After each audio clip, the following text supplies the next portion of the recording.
Olá, estamos abrindo mais um podcast Zé Café. E como eu já havia dito em outras oportunidades, eu tenho um nicho no meu canal que é Zé Café Saúde, onde eu procuro trazer profissionais de alguma área da saúde para ajudar a gente e vocês junto comigo entenderem, tirarem dúvidas, coisas que às vezes a gente não tem oportunidade. Eu tenho esse privilégio de estar com o meu convidado aqui na minha frente e mais um privilégio, quem vai dividir a bancada comigo hoje, uma ginecologista, a doutora Maria Beatriz, que é esposa do meu convidado.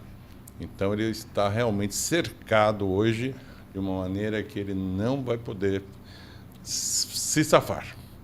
E agora eu vou contar um bastidor, eu não ia contar. Esse podcast não estava combinado. Ele veio colaborar no podcast que fizemos e eu fiz uma surpresa para ele. E ele pediu para ele ficar e ele gentilmente topou. E vamos lá. Então, vou apresentar aqui quem está dividindo a bancada comigo, a ginecologista, a doutora Maria Beatriz.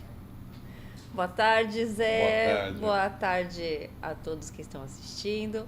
Boa tarde ao nosso convidado, né? Nós somos pegos de surpresa. É verdade, sim, você também. Mas é uma honra estar aqui dividindo essa bancada com honra. você. E vou aproveitar também para entrevistar, né? Fazer algumas perguntas, né? Durante... Dentro do assunto. Dentro do assunto, claro, né? Mas vou aproveitar também esse gancho. Ah, que bom. Bom, e agora chegou a hora de apresentar o estreante como entrevistado, Dr. Júlio César, cardiologista, que vai se apresentar e falar alguma coisa sobre a atividade dele na atividade cardiológica. Dr. Júlio, por favor. Boa tarde a todo mundo que está assistindo. Recebi esse convite faz 5 minutos, mas eu falei, vamos embora, vamos fazer. A Bia está comigo aqui hoje também, a gente participou de um podcast. E vamos lá, se vocês quiserem saber, agora sim, cardiologista, né? É verdade. Eu falo muito da importância, até para os residentes, para os alunos de medicina, a importância de você fazer uma especialidade médica. Né? Você se forma médico, se forma generalista, mas do jeito que está a medicina hoje, a importância de você fazer uma especialidade, de você dar seguimento a isso. Então, hoje a gente vai discutir sobre cardiologia, a parte que eu me interesso muito, a parte de prevenção e a parte esportiva também, né? Com você combinar o tratamento medicamentoso com as medidas não farmacológicas que a gente fala, que é estilo de vida, alimentação e atividade física. Esse problema cardíaco dá muito sinal? Tem alguns principais? Tem O que leva o cara aí ao cardiologista? O cardiologista, a gente fala que é um clinicão. Né? O paciente chega no cardiologista principalmente porque ele quer fazer um check-up, né? E por quê? Porque todo mundo conhece infarto, todo mundo tem medo de infartar, né? E a principal complicação que a gente tem, então a principal causa de morte no mundo hoje são as doenças cardiovasculares, né? Causadas principalmente por infarto e AVC, né? O famoso derrame que a gente conhece, né? E aí tem alguns fatores de risco para isso e tem os principais sinais que nem você está falando, questão do infarto. Então, aquela que a gente chama de dor típica. Então, é uma dor no peito, que irradia, né? Que vai para o braço esquerdo. Não é lenda isso, vai para o braço mesmo. Vai para o braço, mas esse é o paciente típico. Ok. Lógico, tem os pacientes que podem não ter esses sintomas todos. Não é um quadro padrão. Não é padrão, mas assim, muitos desses pacientes têm essa dor em aperto, que irradia para o braço, né? Sente aquela dor em pressão, uma dor que ele nunca sentiu na vida dele, né? E aí o ideal que a gente sempre fala é correr para o pronto-socorro. E aí fazer um eletrocardiograma, né? Que é aquele exame que vê a parte elétrica do coração, que também pode estar normal e mesmo assim o paciente pode estar infartando. E aí, quando eu falo procurar o cardiologista, porque muitas vezes a gente quer só fazer exame. E às vezes o exame está normal, um eletro pode estar normal e o paciente pode estar infartando. Então, o mais importante dentro das áreas da medicina, e falando um pouco da minha, é a história clínica. É você escutar o paciente. O paciente vai te contar o diagnóstico dele. Então, você tem que deixar ele falar. Lógico, direcionado, mas você tem que deixar o paciente contar a história dele. Aí você mata a maioria dos diagnósticos. Quer dizer, você está contando, vamos dizer assim, clinicamente num consultório. O cara procurou você numa consulta, você pediu eletro e tal. Que eu já ouvi história assim, o cara fez eletro ontem e morreu no dia seguinte. Porque o eletro é uma fotografia, você me desculpa. Sim, exatamente. Eletro é um momento. Momento. Aquilo pode alterar. Eu tenho um amigo meu que colocou 2 stand depois do ergométrico.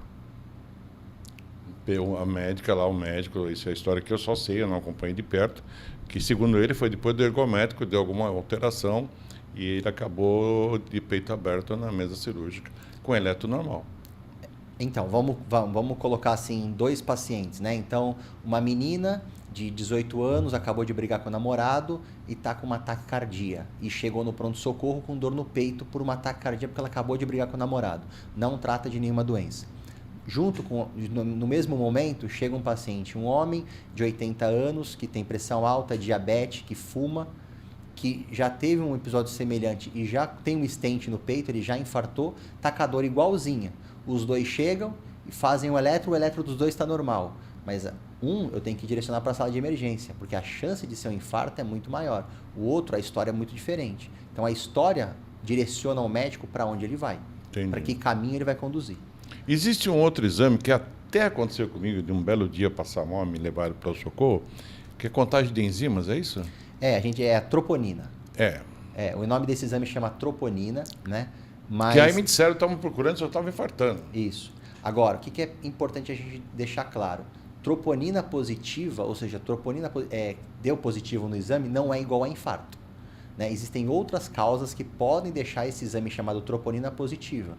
Então, uma infecção, alguns pacientes que têm doença no rim. Então, existem outras causas que também... Dão positivo. Um tromboembolismo pulmonar, forma um trombo, vai para o pulmão, isso também pode dar troponina positiva. Por isso, o que é importante? A história do paciente. E muitas vezes essa troponina, a gente não tem que ficar esperando ela sair para a gente tratar. Porque se você trabalha em alguns lugares, tem a troponina ultrassensível, que a gente fala. Ela sai em poucos minutos. Algumas, existe um motoboy que vai passar em várias UPAs, vai pegar essas troponinas, levar para um laboratório. E o paciente na maca. E o paciente está na sala de emergência com uma dor no peito. E você tem que tomar uma medida. Então, você ficar esperando o exame, Entendi. ou achar que troponina positiva é igual a infarto, não é bem assim. Ok. Então, olha, isso tirou uma baita dúvida. Porque se der positivo, não precisa se declarar óbito. Não. Pode ser outra coisa que não tem nada a ver. Pode ser outra coisa, vai depender da história. Ok. Bia, tem alguma pergunta? Eu tenho uma questão que a gente discute muito, né? Como eu atendo mulheres, muitas vezes na sua faixa dos 40, 50, 60 anos, eu pego muitos exames com colesterol aumentado e muitas vezes elas vêm de outros colegas e eles falam que só dieta vai melhorar, que isso, enfim, não precisa de remédio. Só que eu, né, tendo a convivência com a especialidade da cardiologia, agora eu estou olhando todos os exames, né, e estou discutindo muito esse caso. Por quê? Porque a gente sabe que você medicar uma paciente, tratar esse colesterol dela é muito importante para a prevenção de risco cardiovascular. Então, eu queria também falar sobre essa parte, eu queria a sua opinião sobre o uso estendido das medicações para colesterol. Qual é a sua opinião? Elas salvam vidas? Elas devem ser evitadas ou elas devem ser usadas de uma extensão maior? Deveria ter menos medo de utilizar? Porque eu vejo que as pessoas às vezes têm muito medo de prescrever a estatina e a gente sabe que é uma medicação segura e que salva a vida. Deixa eu só engatar, aproveitando a tua pergunta, só para dizer que eu vou dizer o que eu entendo pelos meus exames. Existe HDL, LDL e HDL total, ok? E colesterol total. Colesterol total. Vamos por aí. O que é cada um deles no sentido de marcação? Por exemplo, o HDL alto é colesterol alto, colesterol ruim, vamos dizer assim? O HDL é o colesterol bom que a gente fala. Bom, é honesto, é verdade. Isso, a gente tem essa ideia, né? Então, a gente tem o colesterol total, né? E a gente tem as frações desse colesterol. Então, a gente tem o HDL, que é o que a gente chama popularmente como colesterol bom, né? A gente tem o LDL, que é o que a gente fala que é o colesterol ruim, tem o não HDL, então tem o VLDL, são porções desse colesterol, né? O que é importante a gente discutir... Eu não quero desmontar a pergunta da Bia, pelo amor de Deus. E se eu não responder também, ela fica... Você vai responder mais tarde. Então, assim, primeira coisa, existe essa questão, né? Vai alguns outros profissionais, o colesterol tá alto. Não, mas isso a gente só vai acompanhando, ou então vamos só vendo dieta. A gente tem que entender que a maior parte do colesterol, 80%, 85% do colesterol, é o nosso próprio corpo que produz. Então, ele está sendo produzido lá no fígado, tá tendo o processo ali. Então, é genético, né? Porque a gente fala hiperlipidemia familiar, hipercolesterolemia familiar, ou seja, tem crianças que já têm o colesterol alto. Toma medicação para isso. Às vezes tem que tomar medicação, porque é o seguinte, desde que a gente nasce, a gente já vai formando placas de ateroma, placas de colesterol nas nossas artérias. Isso a vida toda vai formando. Tem gente que tem tendência maior, então desde a infância, outras pessoas um pouco mais velhas, né? Mas um colesterol alto, que nem a gente começou a conversa aqui, principal fator, principal causa de morte no mundo, doenças cardiovasculares, infarto e AVC. E aí quando a gente fala em infarto, tem alguns tipos de infarto, mas o infarto mais comum que a gente conhece é aquele infarto por formação de placa. Então, a sua coronária, o seu vaso, que deveria ser como se a gente fosse simplificar, como se fosse um cano, né? E esse cano começa a entupir. Então, começa a passar menos sangue. E aí, esse é o famoso infarto. E o que é esse entupimento? O que é essa sujeira no cano? São essas placas de ateroma, placas de colesterol que vão formando ali, vão causando um processo inflamatório. Então, você tem metas de colesterol e aí vai depender de cada paciente. Pacientes que têm mais alto risco, risco intermediário, risco mais baixo. E a gente precisa manter esses pacientes dentro da meta de colesterol. Então, tem valores para cada paciente, né? Mas a gente precisa manter esses pacientes dentro desses valores. E aí, para isso, a gente precisa lançar mão de uma medicação que a gente chama de estatina, é a mais conhecida, existem algumas outras, mas as estatinas, a simvastatina, rosuvastatina, atorvastatina, para quem toma alguma delas, essas medicações elas tendem a estabilizar, muitas vezes controlar essas placas de colesterol. Então, eu acho que é isso que a Bia perguntou, nos casos que você encontra colesterol elevado, nós estamos falando do HDL, é isso? Do LDL. LDL, perdão. Eu tinha aprendido H honesto, L ladrão, e hoje eu desaprendi, emburreci. Então, vamos lá. A medicação é indicada, sim. A dieta também. A dieta também é um tratamento múltiplo, né? Tá. Não é só tomar remédio, né? Isso é uma coisa que eu pergunto muito para os pacientes, né? Então, assim, você trata de alguma doença? Eu tenho colesterol e pressão alta. E eu falo, tá aí, como é que você trata? Eu tomo determinada medicação. Eu falo, e que mais? Não, tomo os remédios. Falou, não, mas tratar a pressão alta, tratar o colesterol não é só tomar remédio. Tem que fazer atividade física. Nós temos exercícios que têm efeitos quase que semelhantes à medicação. A questão da dieta é super importante, a perda de peso.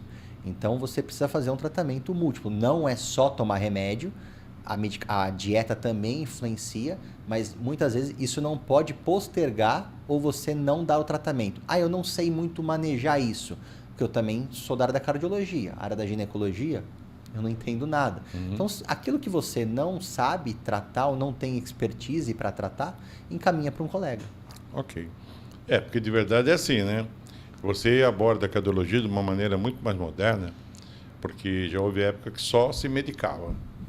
Não existiam academias, ninguém falava em dieta, atividade física, blá, blá, blá, blá, blá. Medicar. Hoje você eu vou falar talvez um absurdo, mas eu tenho liberdade para isso aqui porque eu não sou da área. Aliás, não sou nem médico. Uma pessoa pode diminuir até a dosagem se ela associar atividade física e dieta, né? Da medicação. Exatamente. Não é... Os exames vão melhorar somando esses 3 fatores. Atividade física, dieta, alimentação e a medicação. Muitas vezes você tem uma pessoa com sobrepeso, né? Uma obesidade mórbida, por exemplo, e aí você tem uma pressão muito alta, o paciente está com pressão muito alta. Esse paciente começa a perder peso, usando as canetinhas que hoje tem indicação para isso também, para controle, a pessoa começa a melhorar a alimentação e a pressão dela começa a controlar. Lógico que hipertensão é uma doença crônica, então você foi diagnosticado com hipertensão, você vai ser sempre um hipertenso, né? Você vai sempre ter a pressão alta, mas você tem controle disso. E esse controle, ele não necessariamente é tomando somente remédio. E aí você, muitas vezes, não é incomum, o paciente às vezes tomava 3, 4 medicações e ele baixa essa quantidade de medicações. Por quê? Porque muitas vezes ele tomou outras medidas. Doutor, depois que eu cortei os 2, 3, 4 pães que eu comia por dia, depois que eu parei de comer um bolo depois do almoço, eu vi que eu dei uma afinada, eu emagreci um pouco, e agora eu estou ficando até com a pressão mais baixa. Isso acontece. Por isso a importância do acompanhamento. A gente morre e vive pela boca também, né? falar mais uma coisa, Bia? Ficou uma dúvida aí ainda. Você vai. Daqui a pouco eu sei que você vai falar. Então, se você chegar com aqueles seus pacientes com colesterol alto, no caso, a gente acaba discutindo isso, né? A gente discute muito. Eu ligo na frente. Ela me manda ali e a gente discute. Mas é bem legal isso, né? Vocês trocarem esse tipo de informação. É bom, porque eu aprendo muito com a especialidade dela, né? Isso é muito legal. A mulher tem as particularidades, né, dentro da cardiologia também, a questão de menopausa, que é uma área que interessa para ela. É complicado, mulher. Então, mas o risco cardiovascular da mulher aumenta bastante pós-menopausa, né, por conta hormonal, né? Então, a gente está sempre conversando e discutindo sobre isso. Como eu falei com vocês aqui em off, a gente acaba tendo insights durante a conversa. Eu já vi falar em pessoas que eu sei de um caso, não da minha família, mas de um parente de um médico amigo meu, que o pai recebeu uma ligação que o filho tinha morrido num acidente de carro, de moto, não sei. Ele infartou e morreu. Teve um infarto agudo, sentado na cadeira do lado do telefone, o telefone caiu no chão. Isso, ele teria um infarto ou existe um infarto por susto, por tristeza, por... Você entendeu? O agudo, o cara nunca tinha ido a um cardiologista e pá! Ou aquele coração já era fragilizado? Isso é uma preocupação muito comum. Eu recebi um paciente ontem que eu atendi, ele perguntou assim: doutor, tem algum exame que eu possa ver todas as minhas artérias, todos os meus vasos, para saber se eu vou infartar ou não? Né? Risco de infartar todo mundo tem. Sim. Alguns mais e outros menos. Isso vai depender muito do que a gente chama de fatores de risco. A gente pode até discutir o que são fatores de risco, né? Então, por exemplo, para quem fuma, excesso de bebida alcoólica, uso de drogas, tudo isso aumenta a chance de infartar. E aí, tem como a gente prever isso? É difícil, porque tem pacientes às vezes que são mais novos, tem 30 e pouco, 40 anos, não tem nada. Eu peguei um paciente ontem que ele ia fazer uma cirurgia, ele tinha, acho que ele devia ter um próximo de uns 50 anos, eu não lembro agora. E aí ele ia fazer uma cirurgia, ele foi fazer um pré-operatório, porque o cardiologista tem que avaliá-lo. Isso. Nessa avaliação, ele fez um primeiro exame, veio alterado, ele fez um segundo exame, estava mais alterado ainda. Quando ele foi ver, ele tinha as artérias do coração todas entupidas com indicação de cirurgia cardíaca. E até então ele não tinha nada. Então, mascarado isso não. Por isso que, assim, vale a pena a gente sempre fazer check-up, acompanhar. E aí, quando eu falo check-up e falo acompanhar, eu não estou falando ir no médico e pedir a tabela periódica inteira de exames. Eu não estou falando fazer um calhamaço, porque quem não sabe o que está procurando, não sabe o que vai fazer quando encontrar. Entendeu? Isso é importante. Então, assim, não é para você sair procurando todo tipo de... dosa minha tabela periódica inteira, sai tratando tudo. Não funciona assim. Você tem que ter um exame direcionado. Então, quem é aquele paciente? Que exames são para aquele paciente? Porque o exame, ele não chama exame. Ele chama exame complementar. Então, ele tem que ser complementar à história do paciente. Entendi. Né? Não é incomum o médico... O que foi? Eu vim fazer um check-up. Tá aqui, todos os seus exames, vai lá fazer. Mas peraí, o que o cara... Fica claro. Agora vamos falar um pouquinho de pressão. Existe a pressão alta ocasional? O que é pressão que a gente conhece popularmente? Eu tenho a pressão alta. A pressão alta é quando ela está se mantendo alta. Né? Então, assim... Ocasional. Ocasional é quando, em alguns momentos, é importante que a nossa pressão suba. Né? Então, é importante. É importante. É uma resposta do organismo a alguma atividade. Então, por exemplo, quando eu vou fazer uma corrida, né, aqui em Santos, é super comum, se você for na praia, sempre tem alguém fazendo um esporte, jogando vôlei, beach tênis, né? Ou na musculação, onde você for, a pressão ela vai subir. Por quê? Porque o organismo ele demanda, ele precisa que aquela pressão esteja aumentada para você exercer trabalho, para você exercer força. Então, isso é ocasional. Essa é ocasional. A crônica, você já acabou de falar um pouco sobre isso. É aquela pressão que vai se mantendo, ela não abaixa, o organismo não controla. Você não consegue, o seu organismo não consegue controlar a pressão. Por que ela aumenta? Por que eu tenho pressão alta? A gente diz que é multifatorial. Não tem uma causa específica. A pressão é alta. Combater. É isso aqui. Não, é multifatorial. Você já tem uma tendência. Ao longo da nossa vida, os nossos vasos vão enrijecendo, vão ficando mais duros. Então, uma série de coisas que vai influenciando. Agora, quando você mantém a sua pressão muito alta, aí você aumenta o seu risco cardiovascular. Eu acabei de fazer um mapa. Isso. Você fez um mapa. O que é um mapa? O mapa é aquele exame que você fica ali 24 horas. Aquela coisa me acordando cada 15 minutos. Para medir a pressão, né? Aferir a pressão. E a minha cardiologista, que ainda não é você, por enquanto ainda... Estava esperando você chegar e ela me classificou como hipertenso grau 1. Bom, recentemente saiu um estudo, que hoje em dia tem acesso a um monte de informação, estudos sérios e não sérios, não que eu procure estudos médicos, que mudou, 12/8 era a pressão ideal. Mudou isso?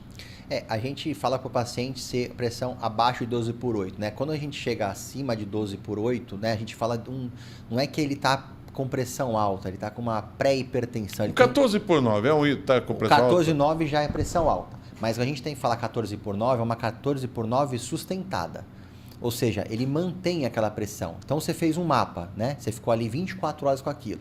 Aí toda vez que media lá, dava 14/9, 15/7, 14. Tava sempre 24 horas 24 horas com aquela pressão alta, ou seja, aquela pressão está sendo uma pressão sustentada. Não foi no momento que você foi fazer um exercício, foi correr, fazer alguma coisa, mas é uma pressão que está se sustentando. Agora, o que a gente fala é acima de 12/8, é do maior risco. É aquele negócio, tem um risco maior de você desenvolver pressão alta. Então, se você começar a tomar algumas medidas nesse momento, você diminui o seu risco de ter pressão alta lá na frente. É um alerta. Eu não podia conversar com o cardiologista na minha idade, o que me dá tanta vontade de pergunta. Me veio outra na sequência. Você está com a sua mulher aqui, eu vou falar da minha. Tá. A minha mulher é hipotensa. Para quem não sabe, até a pressão média dela é 9/7, 9/8. Isso é perigoso? Morre-se de hipotensão? Então, o que acontece? A hipotensão, ela pode causar, por exemplo, um desmaio. Ah, sim. Então, ela pode... jamais eu não quero que isso aconteça. Nem eu. Mas você tem a pressão muito baixa, vamos supor, tá 40 graus lá fora, e você está dirigindo um carro. A sua pressão está muito baixa, ela pode cair ainda mais. Você está dirigindo, você pode sofrer um acidente. Existe o borderline para os dois lados. Você pode estar andando na rua, num dia de sol, a tua pressão baixar demais, você escorregar, cair, bater a cabeça. Mas isso já é uma consequência do desmaio. Quer dizer, a consequência para o hipotenso é um apagão. Um apagão, isso, okay? Exatamente. Ele não vai ter um AVC por causa disso. Não, aí a gente fala mais em pressão alta. Isso. Né? Pressão o hipotenso não tem uma tendência de ter um AVC. Pode ter também, mas não é a causa... Sim. Não vai ser por causa da pressão. Não, por causa da pressão, entendeu? Agora, o hipotenso, quais são os cuidados? Porque assim, também aconteceu ontem a mesma coisa. Mas eu vou lá no meu aparelho, eu meço a minha pressão e toda vez dá 10/6, né? Ou 9/6. A pergunta, você tem algum sintoma? Você tem tontura, fraqueza, a visão... Não, a visão está embaçada? Eu não vou tratar o exame, eu não vou tratar o aparelho, eu preciso tratar o paciente. Se você não tem sintomas, tem pacientes que às vezes, por exemplo, tem insuficiência cardíaca, o coração está cansado, por alguns motivos. A pressão dele naturalmente vai ser mais baixa. A pressão já vai ser mais... Aquele idoso, mais frágil, acamado, ele já vai muitas vezes ter a pressão um pouco mais baixa. Okay. Mas se ele não tem sintomas disso, vida que segue. Bia? Eu tenho uma dúvida, eu acho que a gente puxou um gancho, né, falando sobre pacientes jovens que podem infartar, né? E eu tenho uma dúvida, como é que é o prognóstico desse paciente que infarta, por exemplo, aos 38, 40 anos, ele sobrevive? Esportistas. Exatamente. Como é que ele sobreviveu? Como é que vai ser a vida dele? Ele vai ficar restrito a alguma atividade física? Vamos supor, ele corria, ele fazia tênis. Futebol. Como é que vai ficar a vida dele a partir daí? Porque ele tem muito mais tempo produtivo, né? Vamos diferenciar um pouco por que as pessoas mais jovens infartam das pessoas mais velhas, né? As pessoas mais novas, quando elas infartam, geralmente é uma doença genética, elas já têm algum problema genético. Ok. E as pessoas mais velhas, geralmente por formação de placa, entope lá, que nem a gente conversou no começo, tá? Doença arterial coronariana que a gente fala. Você está deixando claro, envelhecer estraga. Mas tá bom, vamos em frente. Se bem cuidado, prolonga. Né? Mas o estrago é inevitável. Mas assim... O jovem, quando o jovem infarta, o que acontece? você tem as coronárias, são os vasos do coração. Ao longo da nossa vida, a gente vai formando o que a gente chama de angiogênese, né? Vai formando novos vasos no coração. Então, quando aquele paciente é mais novo, ele só tem aquela via principal. Se aquela entupir, se aquela ali fechar, a chance dele morrer é muito maior. O idoso vai morrer menos, porque o idoso ele tem circulação colateral. Então, ele tem outros caminhos que podem continuar irrigando o coração, diferente do mais jovem. Agora, o mais jovem infartou, ou mesmo, a gente fala hoje mais jovem, mas muitas vezes o cara tem 60 anos, ele tem mais 20, mais 40 anos pela frente. Então, ele tem uma expectativa bem maior de vida. Esse cara agora, ele vai ficar restrito, ele não... Não, ele pode voltar a fazer as atividades dele. Lógico que, no primeiro momento, atividades mais leves, e depois ele pode voltar a ter uma vida normal. Ele vai ter algumas medicações que ele vai ter que tomar, isso vai depender de caso a caso, mas ele precisa continuar se alimentando, ele pode continuar jogando tênis, lutando, ele pode continuar correndo, ele vai ter uma vida normal. Lógico, ele teve um evento, a chance dele ter um novo evento é maior? É maior, mas a prevenção também é o esporte, a prevenção também é a alimentação, e ele deve fazer isso Ele entrou num grupo de risco. Ele entrou num grupo maior de risco. Numa idade menor. Numa idade menor, mas ele precisa, o coração é músculo, o músculo do coração é o miocárdio. E do mesmo jeito que você precisa fortalecer o seu bíceps, o seu tríceps, você também precisa fortalecer o seu miocárdio. É um problema conversar com o cardiologista. Vem tanta conversa. Eu fiz uma viagem um ano e pouco atrás, e a preocupação é não ficar sentado muito tempo no avião. Viagem de 11, 12 horas em cima do oceano e tal, por causa de trombose. Isso é um fato ou é um boato? Isso pode acontecer, não só viagem, pacientes... Até dirigindo, né? Sentado dirigindo, pacientes que fazem cirurgia, né? Não é incomum, por exemplo, alguém cair, quebrar o fêmur, faz uma cirurgia e fica acamado, que a gente fala, né? Fica ali muito tempo. E aí, o corpo parado, ele começa a formar coágulos. A gente fala que a panturrilha é o nosso segundo coração. Isso eu ouvi muito. É o segundo coração. Então, você fortalecer as pernas. Por quê? Porque a distância é maior entre o coração e aquele sangue precisa voltar. Se ele não volta, ele coagula, ele forma os coágulos. E esses coágulos, eles podem sair da perna, percorrer o coração, subir para a cabeça ou ir para o pulmão. Você tem o que a gente chama de tromboembolismo pulmonar, ou pode ter um AVC, por isso que a gente tem que prevenir. E aí vai fazer viagem muito longa de avião, caminhar, tem as meias elásticas, tem uma série de recursos que você pode fazer para evitar de ter a chance. Quer dizer, existe realmente o risco pela posição em si. Pela posição. O corpo ele não foi feito para ficar parado. Okay. O corpo não foi feito para isso. Tá. Então, essa história até de meia, de compressão, tudo isso é indicado. Fazer aquela caminhadinha no avião. Vai dar uma voltinha no avião, você não vai sair dali mesmo, você vai ter que esperar a viagem. Para não ter uma turbulência.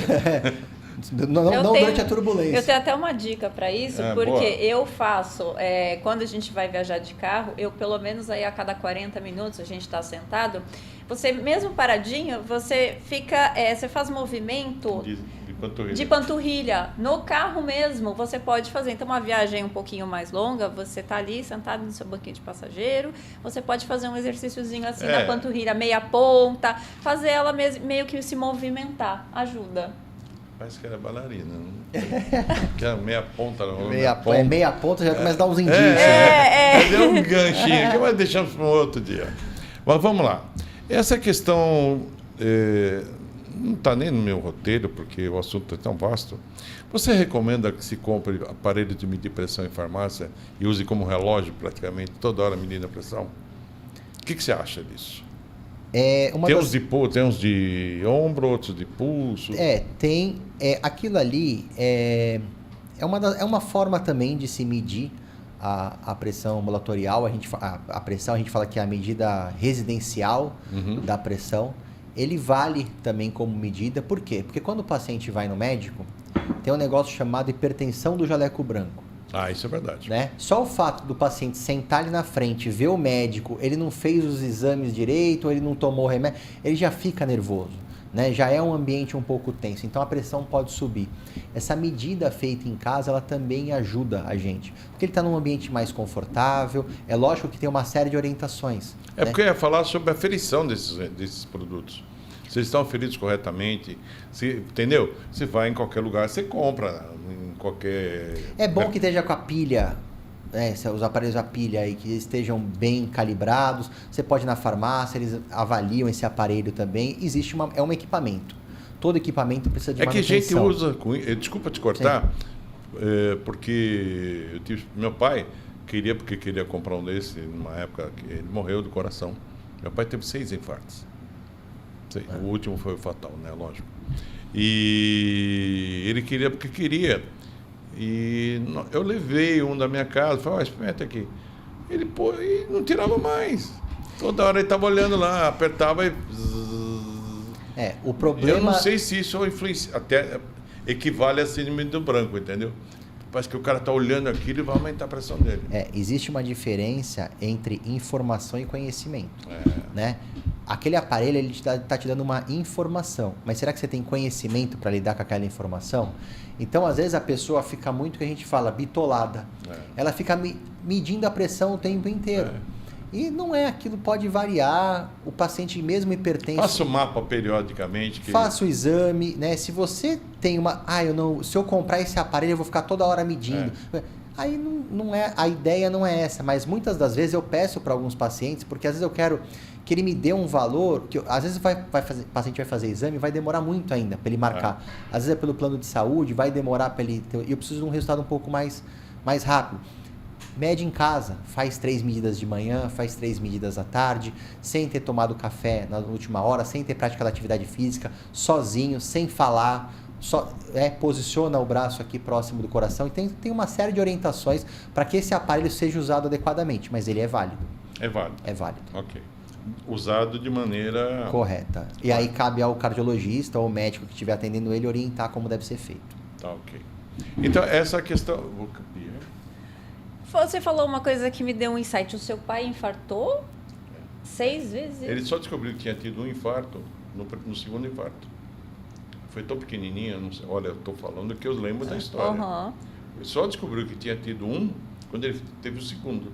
Pô, mas já tem uma obstrução. Aqui, ó, já tem um sinalzinho aqui no seu coração. Tal. Tá. Eu não sei o tamanho, se existem variações de tamanho de infarto.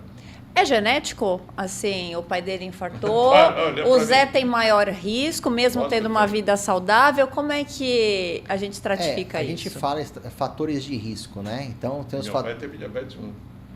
Então, o problema Bom, primeiro, fatores de risco, eles existem, né? Tem os fatores que a gente fala, fator do própria pessoa, né? E tem os fatores familiares.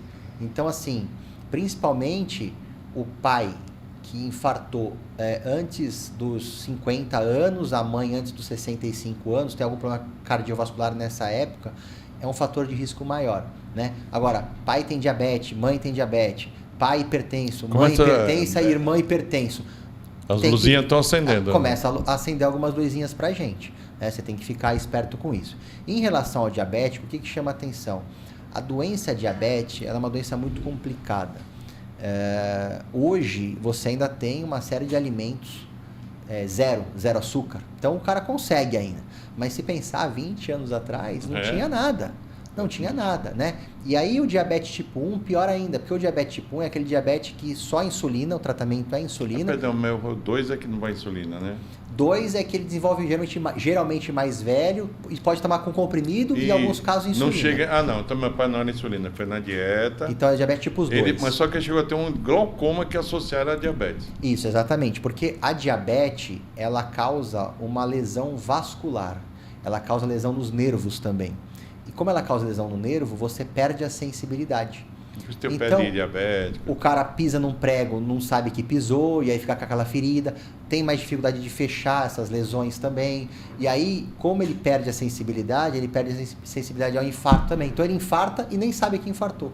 É que se eu falava agora aqui que minha mãe teve Alzheimer, a Bia já vai mandar para ligar para o seu mundo, também minha mãe teve Alzheimer. Não. Tá, tudo certo, vamos em frente. Não é grupo de risco? É grupo de risco. Minha irmã não teve segundo filho por causa disso. Ela ficou com medo da genética, que na época a gente conseguiu isso. Eu ia te perguntar outra coisa que é muito tradicional a gente perguntar. Hipertensão, uma crise de hipertensão, ela dá algum sintoma? Dor de cabeça, dor na nuca, ou isso é lenda? via de regra, pressão alta não dá sintomas. Então, eu estou com uma dor na nuca, vai medir a pressão. Não é verdade. Não, muitas vezes é o contrário. É mesmo. Você tá com uma dor de cabeça, você tá com algum tipo de dor e a dor sobe a pressão. Ah, Então é o contrário. Então às vezes você tá com dor de cabeça. Então vamos supor. é o raciocínio inverso. Inverso, exatamente. Então, você, por exemplo, não dormiu à noite. Certo? Você não dormiu à noite. Então você tá no outro dia ali, você tá virado, que a gente fala, né? E aí começa a te dar dor de cabeça. Aí você vai ver a pressão. Aí você vai lá e mede a pressão. Pega esse aparelho lá e mede a sua pressão. A pressão tá alta. Por isso que eu tô com dor de cabeça, porque a minha pressão tá alta. Não. Você não dormiu. Isso é um fator importantíssimo, sono, para controle da pressão. Você tá com dor de cabeça e sua pressão subiu. Agora, quando que eu começo a ter sintomas? A gente chama de lesão de órgão-alvo. Quando começa a prejudicar cérebro, o olho, o rim, é que aí já tá... Durante a crise. Não, quando você começa a estar tendo essas alterações. Tá. Se a sua pressão alta começou a causar glaucoma, começou a causar alteração no olho, alteração cerebral, começou a prejudicar o teu rim, significa que você já está tendo lesões. Então a sua pressão está começando a afetar verdadeiramente o seu organismo. Olha aí, ó. Senhores, dor de cabeça ou dor na nuca não é sinal de hipertensão. Ela pode te causar uma hipertensão. A pressão pode ficar alta por conta da dor. E não como a gente sempre conversa no bastidor entre os amigos, Sim. na mesa do café. É incrível isso. Mas, assim, sobre essa questão do... Qual a frequência de fazer um check-up? Eu faço check-up todos os anos. Na minha vida, São Paulo, executivo, eu era obrigado a fazer. Era obrigado. Periódico, né? Era um contrato assinado ali por conta de trabalho. Eu trabalhava no hospital público e privado. E eu era obrigado a fazer e tal. Aí, quando me aposentei, eu larguei mão, chega de fazer isso, não sei o quê. Sempre passei longe. Peguei lá um diagnóstico de hipertensão, tal.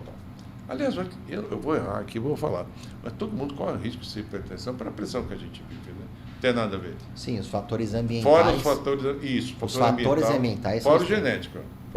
Estresse, né, a correria do dia a dia. E aí isso implica muitas vezes uma má alimentação e uma falta de prática de atividade física. Tudo isso são fatores que vão contribuir. Vamos lá. Se você fosse começar hoje, pela primeira vez na sua vida, não sendo médico, te mandaram fazer um check-up. Por onde você começaria? Por qual especialidade? Tá. A primeira pergunta que você me fez foi de quanto em quanto tempo eu tenho que fazer esse check-up. Aí vai o que eu falo para os pacientes na primeira consulta. Olha, como é minha primeira consulta, eu preciso te fazer algumas perguntas. Okay. Começa no que a gente conversou lá no começo. Mais importante é a história. Então, quem é você? Você é o paciente que tem 30 anos, não tem doença nenhuma, sem fatores de risco, sem nada. Uma vez por ano que você faça seus exames, tá ok. Agora, já infartei 6 vezes, tenho insuficiência cardíaca, tenho arritmia, e uma das mais comuns que a gente vai ver aí, a gente chama de fibrilação atrial, né? Então, aí esse paciente, de repente, a cada 6 meses, a cada 3 meses, então vai depender de paciente para paciente. A segunda pergunta. Quem é o médico que você procura? Por onde alguém que nunca fez check-up começaria? Você indicaria qual a especialidade? Eu indicaria o seu médico de confiança. Eu não... Vamos lá. Vou endurecer, já... não tenho médico de confiança. Não tenho médico de confiança. Vou deixar mais de você... Aí eu mando para mim, né? Não, mas eu estou tentando conduzir, assim, para o generalista... Tá. E daí ele te caminha para algum colega especialista. Tá. Então, vamos ou lá. direto no especialista, que não vai te caminhar para o generalista, tá. Provavelmente. Qual é a sua forma mais fácil de acessar a saúde? Então, eu vou dar um exemplo. Se você é uma mulher que tem acompanhamento com a doutora Maria Beatriz, faça um check-up com ela. Aquilo que não for da competência dela, ela vai encaminhar para o especialista. Então, se aparecer alguma alteração... Ela já falou isso aqui. O ginecologista é o clínico da mulher. E o urologista falou que é o clínico da... O urologista, então, se o seu médico... se você tem acesso ao urologista, vá no urologista.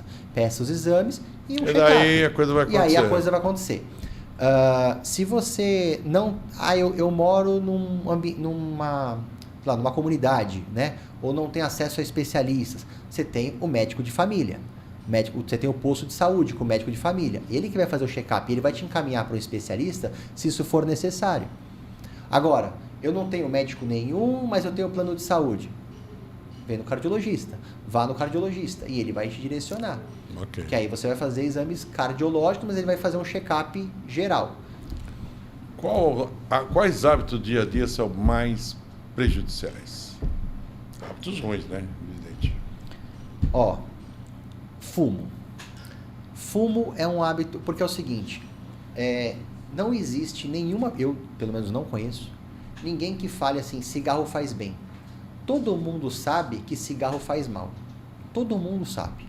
Quando você fala de bebida alcoólica, tem gente que fala, mas uma cervejinha não faz mal, uma taça de vinho não faz mal. Isso ainda tem. Agora, ninguém vai falar assim, um cigarro não tem problema. Então, o tabagismo é um. Né? O consumo excessivo de álcool é outro. Mas os fatores de estresse. Eu acho que na sociedade que a gente está vivendo, os fatores de estresse, para mim, eu acho que são os mais importantes. Ah, mas eu não consigo sair dos meus fatores de estresse. Será? Será que você não tem 40? Porque é o seguinte, se você não investir na sua saúde agora, em algum momento você vai gastar o seu dinheiro tentando recuperar ela. E nem sempre vai dar certo.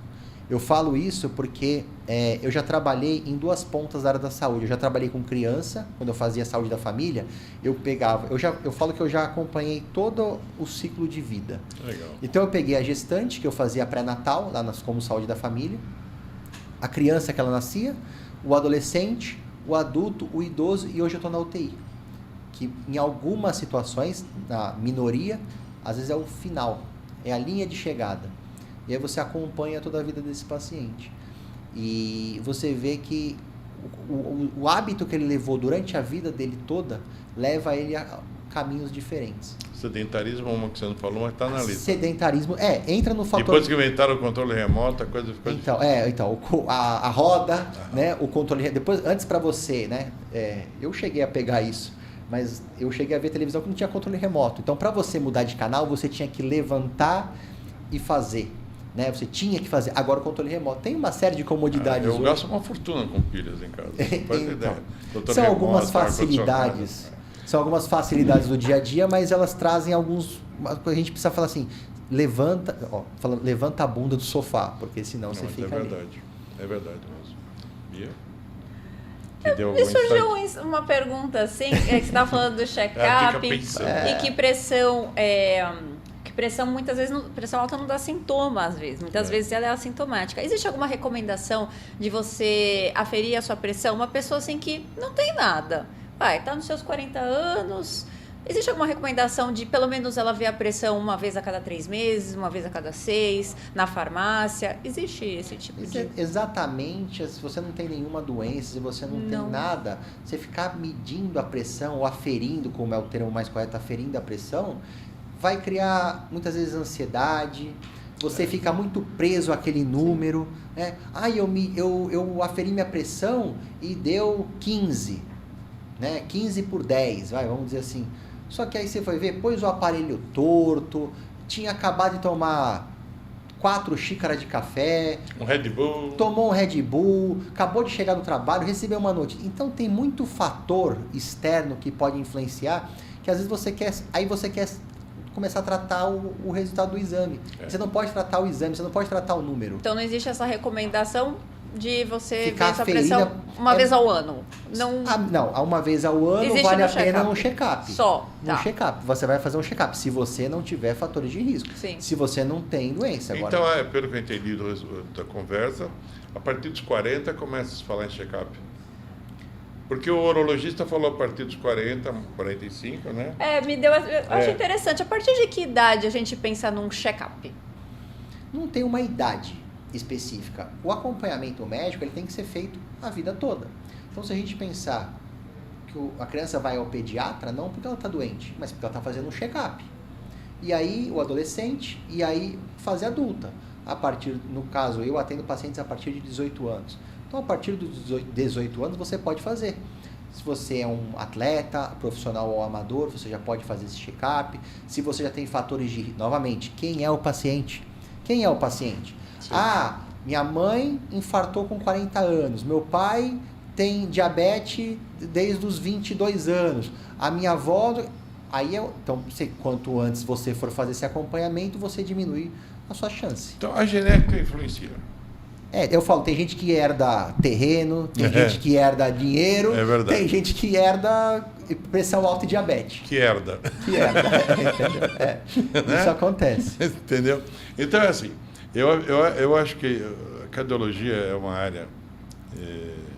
porque eu entrevistei urologista aqui, eu sou muito bravo com meus amigos que têm preconceito com urologia. Eu bati muito nessa tecla aqui e nós comparamos a médica da mulher com o médico do homem. E o médico do homem, o pai não leva o filho no urologista. Já a mãe, a menina na primeira menstruação já quer ir a uma consulta de ginecologia e aí a Bia ou qualquer colega dela passa a ser a médica daquela mulher. Enquanto isso o homem fica, não, tem que fazer 50 anos para o primeiro exame de toque, não sei o quê, blá. Peguei muito pesado, não com ele, mas com o assunto, porque eu tenho amigos meus mais velhos que eu, até mais novos também, mas estão na faixa de 50, que não fizeram até hoje. E eu fico assustado. A cardiologia, por outro lado, é uma área que resolve muitos problemas e dão muita... Eu acho que a tua área, a cardiologia especificamente, em caso médico, não estou separando sexo aqui, ela realmente, você consegue ter uma visão muito mais geral, né? É porque é o seguinte, Você pega problemas de circulação, pressão alta, um monte de coisa. É porque para você ser cardiologista, você precisa fazer 6 anos de medicina, e aí você sai generalista, depois você precisa fazer 2 anos de residência em clínica médica, e aí na clínica médica você vê de tudo, porque aí é o clínico geral. Então você vai ver problema de circulação, que é a doença arterial periférica, por exemplo, você vai tratar de diabetes, de hipotiroidismo ou hipertiroidismo, você vai tratar de uma série de doenças. E aí depois mais 2 anos de cardiologia. E mesmo dentro da cardiologia você ainda tem subespecialidades. O negócio é longo. Mas, eu sei que nós temos um assunto para tratar ainda, sobre não vai ser hoje, vai ser no próximo, quando vai ser, que é a cardiologia dentro da área esportiva, né? Da área esportiva, que é uma área que eu estou me especializando também. Então, estou deixando você mais... Tá. Você não para de estudar, eu tenho que ficar esperando as suas formaturas. Eu esperei essa, agora vamos pegar outra. Mas eu sei que você é um médico muito jovem, mas com muito conhecimento, porque você acho que conhece ele há bastante tempo. Um bicho estuda, ele é estudioso. Ele é dedicado, ele leva a medicina com seriedade. Eu falava que quando eu fui fazer medicina mais velho, né? A gente acho que já conversou sobre isso, mas eu falava, quando eu estava na escola, eu falava que o dia que eu saísse da sala de aula, nunca mais eu voltaria. Porque para mim estudar não era o que eu mais gostava de fazer, eu gostava de fazer outras coisas. Só que ao longo da vida a gente vai mudando alguns posicionamentos. E eu descobri que estudar não me garante nada. Então, se você está ouvindo, está vendo o podcast, acha que estudar vai te garantir alguma coisa, não vai te garantir nada. Só um canudo. Mas ele te abre possibilidades. Você tem a oportunidade de ser o que você quiser se você estudar, né? Então, qualquer um pode ser piloto de foguete? Não, você precisa estudar para ser piloto de foguete. Qualquer um pode ser médico? Não, você precisa estudar para ser médico. E eu vi que a possibilidade de eu crescer na vida, de eu ter as coisas que eu queria para mim, só ia ser através do estudo, e não adiantava eu brigar com isso. Então eu tive que aprender a estudar. Mas você teve uma tendência natural na sua formação clínica, né? Você nunca foi para a área de cirurgia. Não, a gente passa na área da cirúrgica dentro da faculdade. Foi uma opção tua, era uma especialidade, né? Tem a área cirúrgica também, até próprio dentro da cardiologia tem a cirurgia cardíaca, né? Mas aí segue outro caminho. Mas eu não me via dentro de um centro cirúrgico. Eu não me vejo... Eu trabalho hoje em UTI, né? Coisa que a Beatriz não entra. Não gosta. Para você ver como é perfil, né? Então ela atende algumas coisas e me mostra alguns casos que eu falo, isso eu não faria, né? Da mesma forma... Mas é verdade, é um perfil. E eu trabalho, por exemplo, em UTI. Trabalho numa UTI aqui em Santos, na Beneficência Portuguesa, né?